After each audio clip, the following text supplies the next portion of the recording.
Hi, hello. Welcome to the episode of Isaiah's Newsstand. It's your host, Isaiah Edwards. The date is May the 22nd, 2024. Hopefully this episode finds you well, in good spirits and high hopes. As for me, I'm doing pretty good. Wednesday was good. I feel like I humped and did not get humped, so that's a solid vibe. That's a solid factor. Also, I would say I'm in an elevated good mood because we made a new podcast venture, if you will. I was able to get the podcast expanded onto Amazon Music. At least I think I did. So, if you're out there and like maybe you have an Amazon Prime subscription and that's more your bag and it's easier to listen to than like, let's say YouTube. And I'm going to address YouTube a little bit too, but hopefully that'll be an option for you.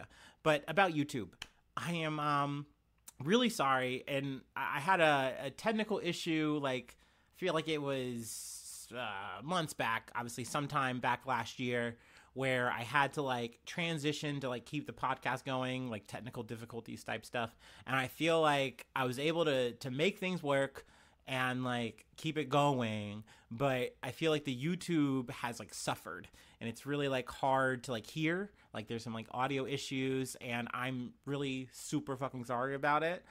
Mea culpa. But I'm really gonna hope too that I'm gonna try to make some changes. Pardon my dust. I don't know. If not, once again, I'm still sorry. But I mean, hey, I'm trying to get on as many platforms as I can to kind of expand it, and hopefully, maybe from here, the audio is gonna be better. So, like, fingers crossed, knock on wood, this is sounding a-okay, all right. Anyway, more stuff about me. Let's see, food corner, because work was work. It was what it was. Let's see, food corner last night was pasta. Switched up the order a little bit. I had some pasta bolognese. It was good. It was yummy. Big old salad on the side.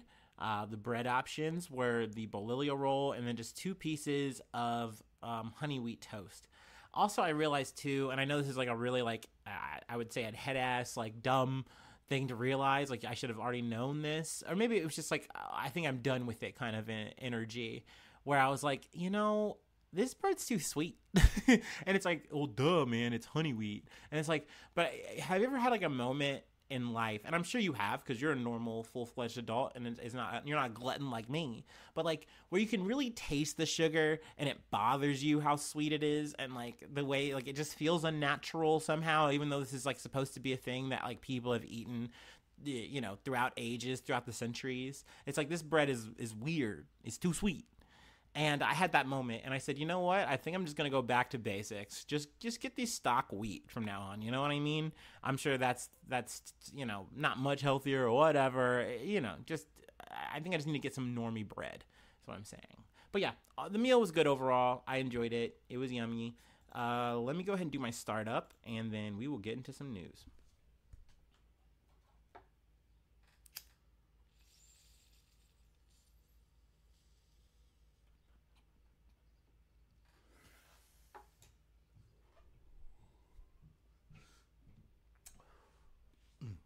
Also, it started off rainy today and then cleared up. So hopefully I can get a walk in. I'm walking over here, but we'll see. I'll hopefully keep you posted. Ooh, okay. Now that I've wetted my whistle, from the Associated Press, Norway, Ireland, and Spain say they will recognize a Palestinian state, deepening Israel's isolation. Norway, Ireland, and Spain said Wednesday they would recognize a Palestinian state, a historic but largely symbolic move that further deepens Israel's isolation more than 7 months into its grinding war against Hamas in Gaza. Israel denounced the decisions and recalled its ambassadors to the 3 countries. I also love them making that kind of move because it's like, oh, we're so mad at you, like, da-da-da-da. And they also go on to do some other stuff that's annoying, but I'll try to get to that in a bit. But at the end of the day, you're going to have to come back. Like, you're going to have to send those guys back. Like, I don't know. It just seems weird. Also, it's like, these are 3 new ones, but Let's see. While some 140 countries, more than 2/3 of the United Nations, recognize a Palestinian state, Wednesday's cascade of announcements could build momentum at a time when even close allies of Israel have piled on criticism for its conduct in Gaza. So it's like there are other countries that you're working with and you have ambassadors there that, you know, recognize Palestine, I'm sure. Like, come on now. Like, you guys are just being mad, you know? But I get it. That's the response you gotta make, I guess, if you're Israel. I don't know, man. Let's see here. What else did I really want to pull from this? They referenced the chief prosecutor of the International Criminal Court said he would seek arrest warrants for Netanyahu and his defense minister. So, you know, that's still a thing. But, I mean, that's going to be months, and that's kind of why I mentioned it offhand. Let's see here. What else did I want to pull? I wanted to talk more about some of the more the extra reprisals. Finance Minister Bezalel Smotrich said he would stop transferring tax revenue earmarked for the Palestinian Authority, a move that threatens to handicap its already waning ability to pay salaries to thousands of its employees. So it's like, what? Like, that doesn't make any sense to do. Like, I guess they're doing it because the country that was facilitating this under the interim peace accords in 1990s, Israel collects tax revenue on behalf of the Palestinians, and it has used the money as a tool to pressure the Palestinian Authority. After the October 7th Hamas attack, Smotrich froze the transfers, but Israel agreed to send the money to Norway, which transferred it to the PA. Smotrich said Wednesday that he was ending that arrangement. So it's just spite here in this situation, potentially making things even harder for Palestinian people. And I don't see how this is ethical or humane in any kind of way. But hey, Israel's going to keep moving how they're going to fucking move here. Nothing that they really do here is surprising to me. It's just unfortunate. It's just fucking sad. But I am happy to see this happen in terms of, like, whether it's symbolic or not, like, more countries just opening their eyes and saying, hey, like, you guys deserve to exist. Like, what the fuck? Like, it's crazy that there are countries holding out on this thought. It's crazy that the country I live in is holding out on this thought, being like, well, once Israel says it's okay, then, like, we'll like, be okay with it, for sure. But until then, like, they say it's terror state. Like, what can I say? Hamas, they're everywhere. They're in the air. So, it makes me really grossed out. But hey, that is the world we are living in, and that is something I'm not going to stop talking about. But yeah, we'll leave that there. We'll let that lie down. Let's move on to the next thing. From CBS News, 10 bodies found scattered around Mexico's resort city of Acapulco. Acapulco is such a fun name. Also, this is me just getting, anecdotal, talking about myself, whatever. Acapulco is a very bomb-ass Mexican restaurant in my local area, and it's still pretty good. It holds up. Not related to this, because you're not going to find 10 bodies in Acapulco scattered about unless it's because they drank too many margaritas. They're going to be alive, but, Anyway, let's get into it. Ooh, hat trick. I'm sorry. 10 bodies were found scattered around Mexico's once glamorous resort city of Acapulco, which has been engulfed by violence linked to cartels. Local security officials said. The bodies of 2 women and 4 men were left Monday night on an avenue near a market, said the public security office. Local media reported the bodies had been thrown from a car. A shooting in Emiliano Zapata neighborhood left 3 men dead and another 3 wounded, officials said. Authorities found another man shot dead in the tourist part of the city. Acapulco was once a playground for the rich and famous, but it has lost its luster in the last decade as foreign tourists have been spooked by bloodshed that has made it one of the world's most violent cities. The city is also struggling to recover after being hit by a Category 5 Hurricane Otis in October. Otis left at least 52 people dead and destroyed or damaged most hotels. The scene's real bad.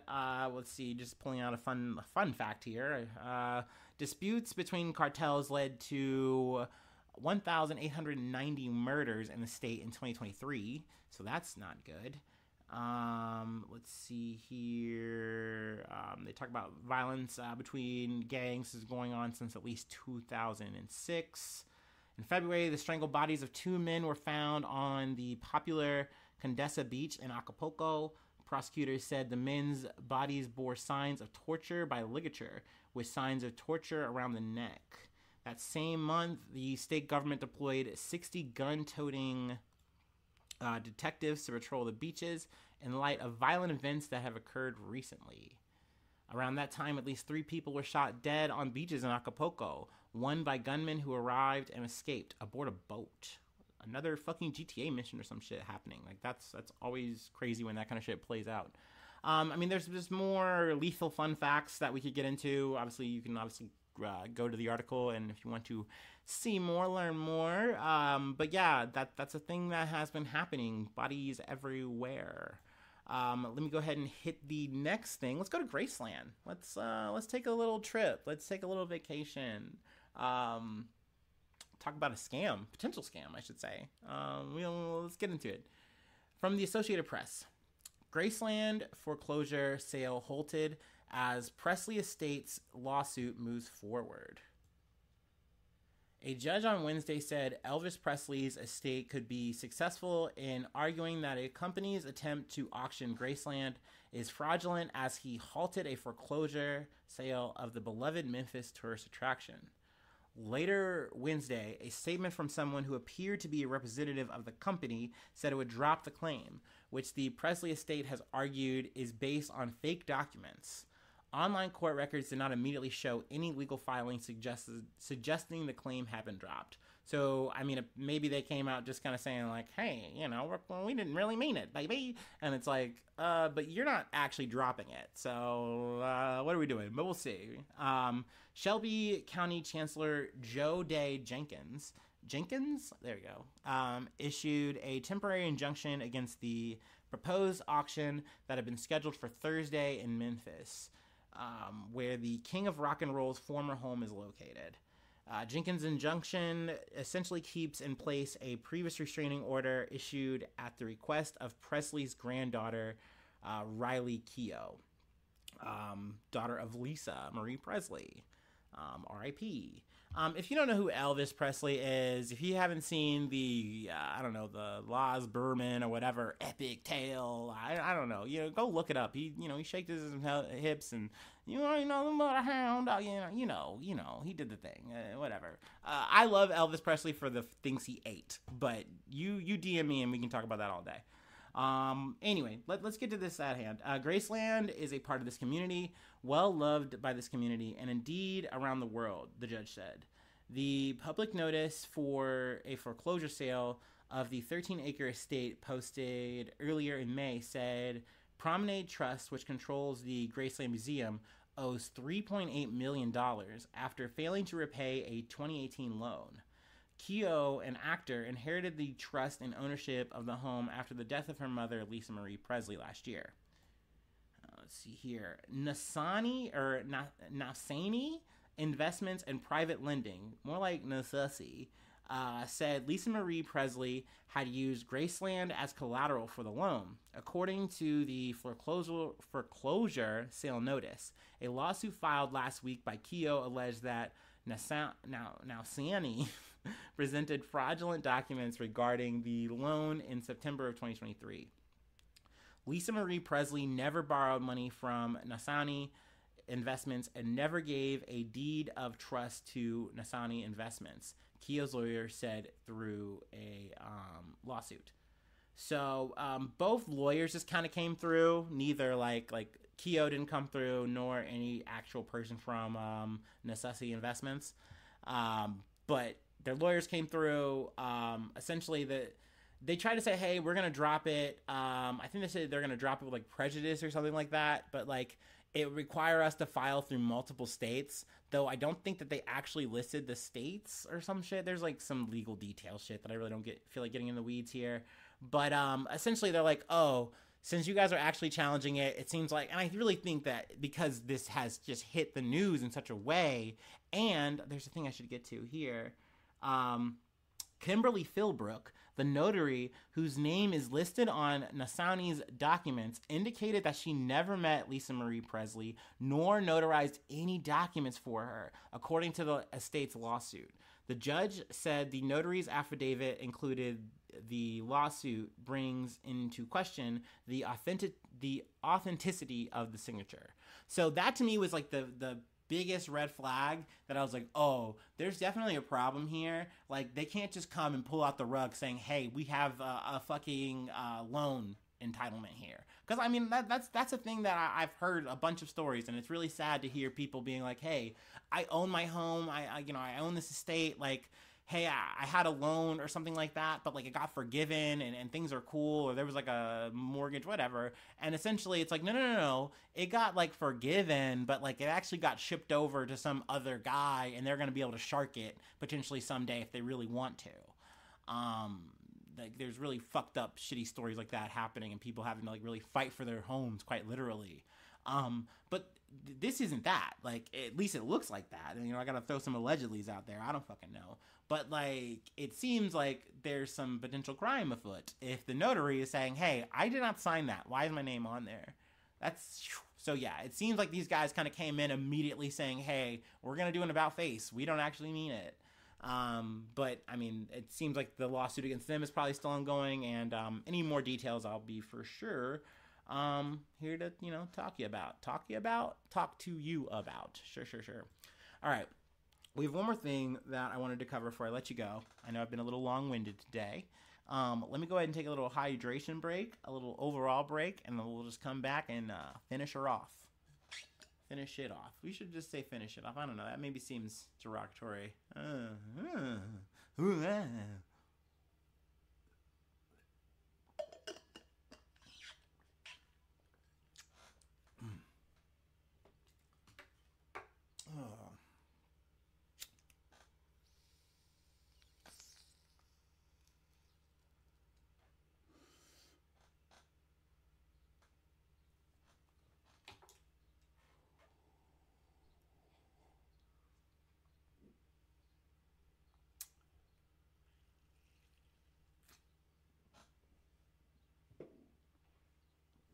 All right.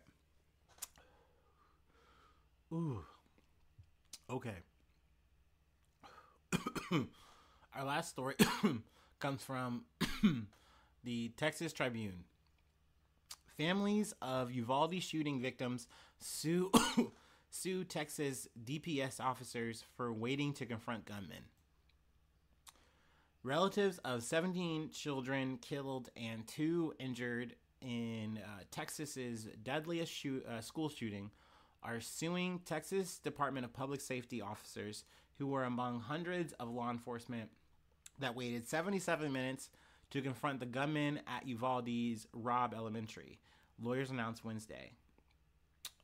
Let's see here. The legal action against 92 DPS officers comes days before the 2-year anniversary of the shooting in which an 18-year-old used an AR-15 to kill 19 students and 2 teachers in 2 adjoining 4th grade classrooms.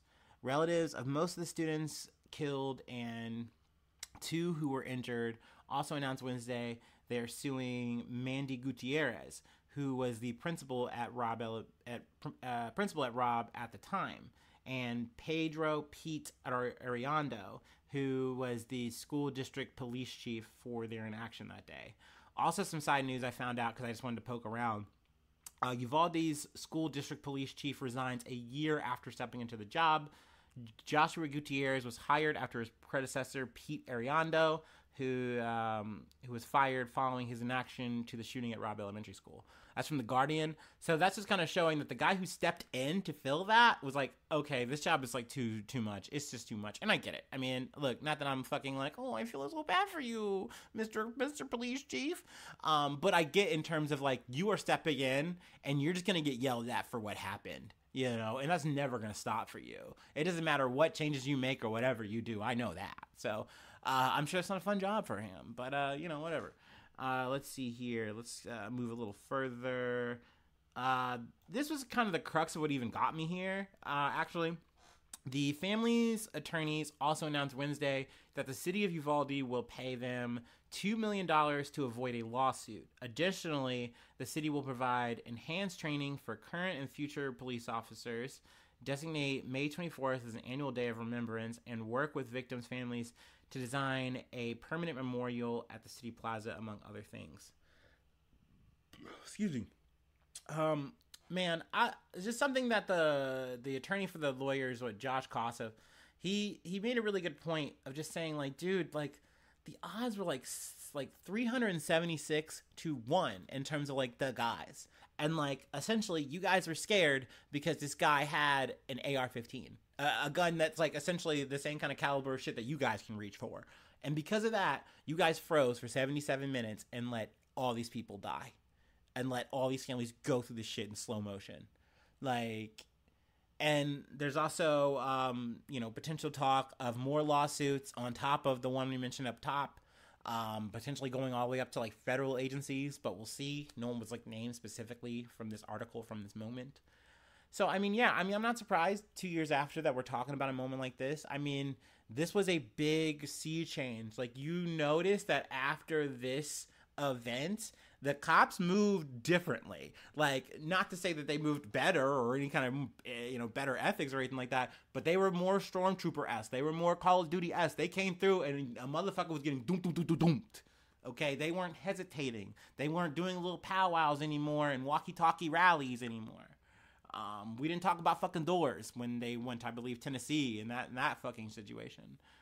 So yeah, I mean, I don't think that this really brings anyone any like levity or any kind of like closure or anything, getting any kind of money, any kind of payout. It's never going to be enough because it's never going to bring your kid back, the person you lost back. It's not going to undo any of this shit. But I do like that these people are being held to at least some kind of accountability.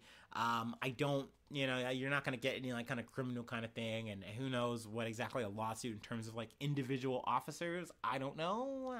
We'll see. But yeah, I mean, that's the news as we know it for right now. I feel like I want to leave it there. If you'd like to help out, support the effort, you become a newsie today.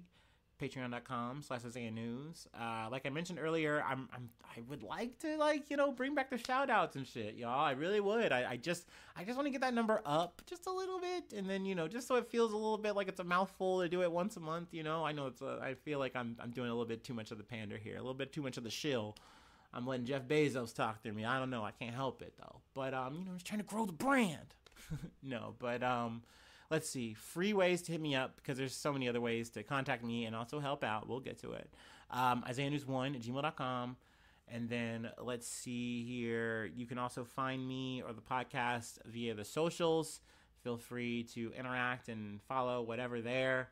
Let's see here. Please subscribe to the YouTube. Like I said, I'm really trying to make that better. I'm trying to make that a better space, environment. But I really appreciate, I know also too, I'm bad with like getting notifications on that thing. I'll see a notification, it'll be weeks from before, and I'm like, oh my God, I'm so sorry. But I really do appreciate that. The comments mean the most to me, and I do think the algorithm likes it. I think that they get pleased and they bump me up.